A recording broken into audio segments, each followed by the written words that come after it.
Hello friends, అందరికీ megastar Chiranjeevi గారి Vishwambhara movie సినిమాకి సంబంధించి ఒక క్రేజీ అప్డేట్ అయితే ఇచ్చేసారనమాట. సో రేపు మెగాస్టార్ చిరంజీవి గారి పుట్టినరోజు సందర్భంగా ఈరోజే ఒక అనౌన్స్మెంట్ అయితే చేశారనమాట. అండ్ ఒక చిన్న డిసప్పాయింట్మెంట్ అండ్ ఒక చిన్న హ్యాపీనెస్ ఫ్యాన్స్కి ఏంటంటే, విశ్వంబర మూవీ అయితే పోస్ట్పోన్ అయితే అయిపోయింది, అది మాత్రం క్లియర్. సో ఎందుకు పోస్ట్ పోయిన్ అయిపోయింది అనేది క్లియర్ కట్గా మెగాస్టార్ చిరంజీవి గారే స్వయంగా వీడియో అయితే చేసి సో అందరికీ తెలియజేయడం అయితే జరిగిందనమాట. సో విశ్వంబర మూవీ అయితే సో నెక్స్ట్ ఇయర్ సమ్మర్కి 2026 సమ్మర్కి అయితే పోస్ట్ పోన్ అయితే అయిపోయింది. సో ఎందుకు పోస్ట్ పోన్ అయిపోయింది అంటే, సో ఫస్ట్ హాఫ్ అంతా ఓకే, కానీ సెకండ్ హాఫ్ మొత్తం విఎఫ్ఎక్స్ మీద డిపెండ్ అయి ఉంటుందంట.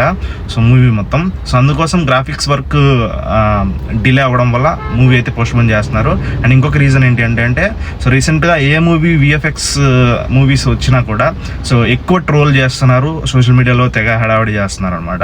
సో అందుకు అటువంటి ట్రోల్స్కి ఎటువంటి విమర్శలకి తావివ్వకుండా సో లేట్ అయినా పర్లేదు అవుట్పుట్ మంచిగా తీయాలన్న ఉద్దేశంతో సో విశ్వంబర మూవీ టీం అయితే ఈ డెసిషన్ అయితే తీసుకుంది. సమ్మర్కి అయితే సినిమాని అయితే రిలీజ్ చేయబోతున్నారు అనమాట.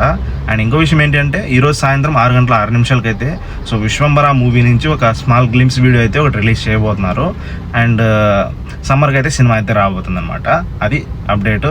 And for more interesting movie updates మన ఛానల్ని తప్పకుండా సబ్స్క్రైబ్ చేసుకోండి, ఇన్స్టాగ్రామ్లో ఫాలో అవ్వండి, ఓకేనా? అండ్ విశ్వంబర మూవీ కోసం ఎంతమంది ఈగల్గా వెయిట్ చేస్తున్నారో కింద తప్పకుండా కామెంట్ సెక్షన్లో కామెంట్ చేయండి.